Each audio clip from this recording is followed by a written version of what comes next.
بسم اللہ الرحمن الرحیم نحمدہ ونصلی علی رسولہ الکریم اما بعد۔ الاحسان اکیڈمی کے تجوید کورس کا 18واں سبق۔ اس سبق میں مد کی چاروں قسموں کی تفصیل ہے۔ پچھلے سبق میں ہم نے مد کا معنی پڑھا تھا، مد کی دو قسمیں مد اصلی فرعی پڑھی تھی، پھر اس کے بعد مد کی آگے چار قسموں کے نام پڑھے تھے: مد متصل، منفصل، مد لازم، مد عارض۔ یہاں انہی کا بیان آ رہا ہے، ان کی مثالیں ہیں۔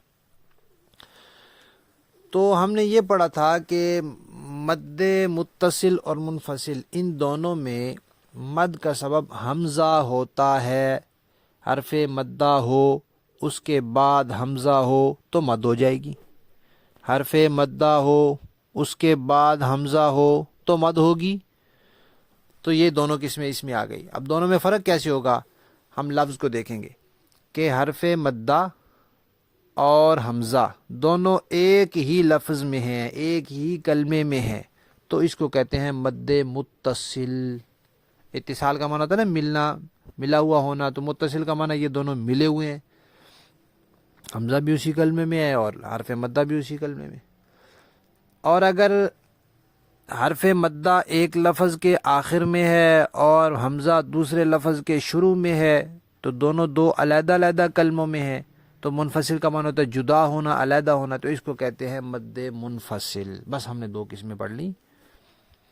حرف مدہ کے بعد حمزہ اسی کلمے میں آ جائے تو مد متصل، اور حرف مدہ کے بعد حمزہ دوسرے کلمے میں آئے تو مد منفصل۔ مثال پہلے کی کیا ہے؟ ما شاء اللہ، شاء شاء شاء ایک لفظ ہے، اب اس میں الف بھی اسی کے اندر ہے اور حمزہ بھی اسی کے اندر ہے۔ سوء، سو ایک لفظ ہے، واو بھی اسی میں ہے اور حمزہ بھی اسی میں ہے۔ سیئت، سیئت بھی ایک لفظ ہے، یا مدہ بھی اسی میں اور حمزہ بھی اسی میں، تو ایک ہی لفظ میں دونوں چیزیں آ گئی، اس لیے یہ مثالیں مد متصل کی ہیں۔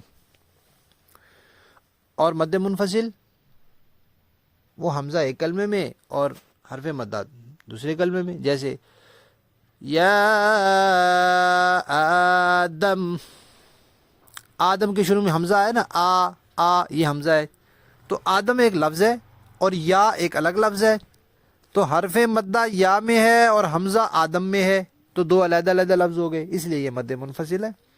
اسی طرح بما انزل، ما الگ لفظ ہے، انزل الگ لفظ ہے، حرف مدہ ما میں ہے، حمزہ انزلہ میں ہے۔ ہم پڑھ چکے ہیں کہ عربی زبان میں جس الف کے اوپر زبر زیر پیش یا جزم لگی ہوئی ہو وہ الف نہیں ہوتا، وہ حمزہ ہوتا ہے، اس لیے آپ نے اس کو الف نہیں سمجھنا، یہ حمزہ ہے۔ اسی طرح قو انفسکم، واو جو ہے قو الگ لفظ ہے، انفسکم الگ لفظ ہے، واو قو میں ہے اور حمزہ انفسکم میں، تو یہ مثالیں ہیں مد منفصل کی۔ اچھا، مد متصل کے آگے لکھا ہوا ہے مد واجب، تو اس کا دوسرا نام ہے مد واجب، کیونکہ یہ کرنی ہوتی ہے لازمی طور پر، اس کو چھوڑنے کی اجازت نہیں ہوتی۔ جب حمزہ اسی کلمے میں آ جائے اب مد چھوڑنے کی اجازت نہیں ہوتی، کرنی پڑے گی، ورنہ واجب کی خلاف ورزی ہو جائے گی۔ اور دوسری مد منفصل کے آگے لکھا ہوا ہے مد جائز، تو اس کو چھوڑنا بھی جائز ہے۔ بعض ائمہ حرم جو ہے وہ یہ مد نہیں کرتے، بس پڑھتے رہتے ہیں، کرنا بہتر ہے لیکن چھوڑنا بھی جائز ہے، آپ نہ کریں تو واجب کی خلاف ورزی نہیں ہوگی۔ یہ تو ہو گئی دو قسمیں، ایک مد متصل اور ایک مد منفصل جو حمزہ کی وجہ سے ہوتی ہیں۔ اب ان کو کھینچنا کتنا ہے، کتنا لمبا کرنا ہے؟ ایک آدمی کھینچنا شروع کر دے ما شاء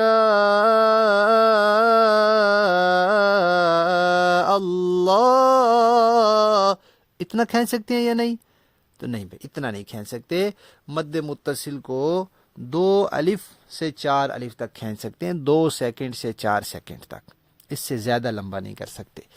اور مد منفصل کو 1 الف تک بھی کر سکتے ہیں، کیونکہ اس میں مد نہ کرنا بھی جائز ہے، تو 1 الف کے برابر آپ پڑھیں یا آدم، آپ نے اضافی نہیں کھینچا، 1 الف کے برابر کھینچا، ٹھیک ہے۔ قو انفسکم نہیں کھینچا آپ نے، کوئی بات نہیں، کر سکتے ہیں، اور 4 الف تک بھی کر سکتے ہیں۔ تو مد متصل کو کم از کم 2 الف تو کرنا ہی کرنا ہے کیونکہ واجب ہے، اور مد منفصل کو 1 الف کے برابر رکھیں تب بھی، اور 4 الف تک کھینچیں تب بھی۔ البتہ ایسے نہیں کرنا کہ آپ نے تلاوت شروع کی اور اس میں مد متصل آ رہی ہے، کہیں آپ اس کو 2 الف کے برابر کھینچیں، پھر اگلی آیت میں آئی تو اس کو 4 الف کے برابر کھینچ دیں، اگلی میں آئی تو اس کو 3 الف کے، نہیں، یہ بدنما چیز لگتی ہے۔ ایک دفعہ کی تلاوت میں جتنی بھی دفعہ وہ مد متصل آئے گی سب جگہ اس کی ایک مقدار رکھیں، 2 الف کے برابر کھینچ لیں، پھر ہر جگہ 2 کے برابر کھینچیں، 4 کے برابر ہے تو ہر جگہ 4 کے برابر کھینچیں۔ آگے جی تیسری قسم مد لازم۔ مد لازم کی پھر 2 قسمیں ہیں۔ ایک مد لازم ہے جو عام کلمات میں ہوتی ہے، قرآن پاک کے سارا قرآن پاک میں جو کلمات ہیں ان میں ہوتی ہے، اور ایک مد لازم وہ ہے جو حروف مقطعات میں ہوتی ہے، جو صورتوں کے شروع میں آتے ہیں، الف لام میم ہا میم یاسین کاف ہا یا عین صاد وغیرہ وغیرہ، ان میں ہوتی ہے، وہ بھی مد لازم ہوتی ہے، یہ بھی مد لازم ہوتی ہے۔ وہ بھی اس وجہ سے ہوتی ہے کہ حرف مدہ کے بعد یا حرف لین کے بعد تشدید آ جاتی ہے، یہ سکون آ جاتا ہے، اور یہ بھی اسی وجہ سے ہوتی ہے کہ حرف مدہ کے بعد یہ تشدید آ جاتی ہے، یہ سکون آ جاتا ہے۔ تو بات دونوں کی ایک ہے، صرف یہ ہے کہ وہ عام کلمات میں ہوتی ہے، یہ حروف مقطعات میں ہوتی ہے، تو طریقہ ایک ہی ہے دونوں کا۔ اب دیکھیں مد لازم کی پہلی قسم ہے حرف مدہ کے بعد اسی کلمے میں شد یا سکون والا حرف آ جائے، جیسے آنا، یہ جو میں آ پڑھ رہا ہوں نا، حمزہ الف زبر آ یا حمزہ کھڑا زبر آ، تو یہ مد ہو گئی۔ اس کے بعد لام ہے اور لام پر جزم ہے، سکون ہے، تو یہ یہاں مد ہوگی، آل، یہ مد لازم ہے۔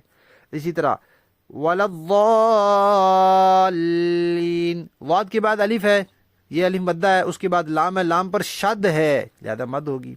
اسی طرح حد اللہ، ہا کے بعد الف ہے، یہ الف مدہ ہو گیا، اس کے بعد دال پر شد ہے، تو یہ مد لازم ہے جو عام کلمات میں ہوتی ہے۔ اور حروف مقطعات میں جیسے ہم کہتے ہیں الف لام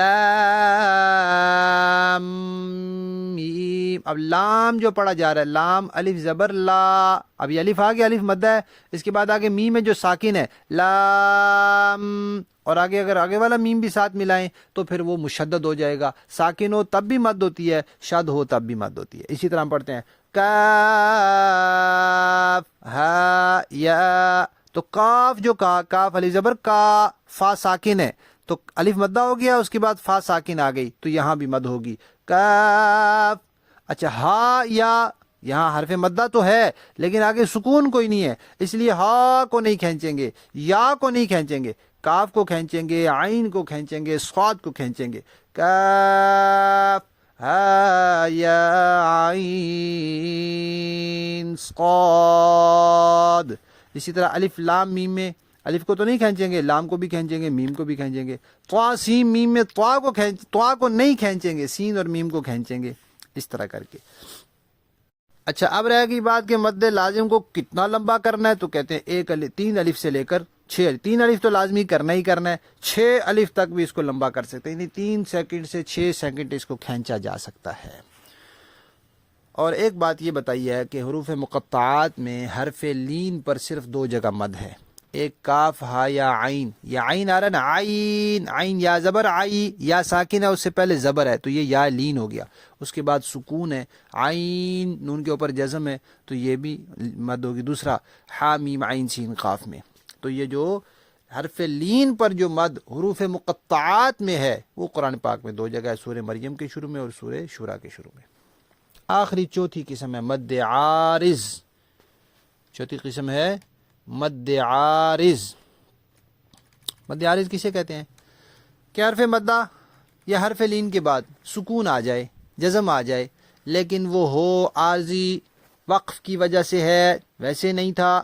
جیسے ہم کہتے ہیں وَلَضَّالِّينَ، ویسے تو وَلَضَّالِّينَ ہے، نون پر زبر ہے، لیکن ہم نے چونکہ یہاں وقف کیا، الحمدللہ رب العالمین، یہاں تو زبر ہے لیکن وقف کی وجہ سے اب جزم ہو گیا، تو جو وقف کی وجہ سے جزم ہوتا ہے اس کو کہتے ہیں مد عارض وقفی، عارضی طور پر ہے، ملا کے پڑھیں گے تو ختم ہو جائے گا، اور وقف کی وجہ سے ہے اس لیے اس کا نام ہے عارض وقفی۔ اس کی مقدار کتنی ہے؟ اس کو 1 الف کے برابر بھی کر سکتے ہیں، یعنی آپ نہ کھینچیں اس کو، آپ کہیں وَلَضَّالِّينَ الحمد للہ رب العالمین ولا تحین مناص ان هذا لشیء عجاب ما لها من فواق الرحمن الرحیم. نہ کھینچیں اس کو تو بھی جائز ہے، اور اگر کھینچیں تو 2 3 4 تک کھینچے تھے، زیادہ سے زیادہ 5 تک، 5 الف سے زیادہ اس کو لمبا نہیں کر سکتے. الحمدللہ ہم نے اس سبق میں مد کی 4 قسمیں پڑھی. مد متصل کہ حرف مدہ کے بعد حمزہ اسی کلمے میں ہو، مد منفصل حرف مدہ کے بعد حمزہ ہو لیکن دوسرے کلمے میں، مد لازم کہ حرف مدہ کے بعد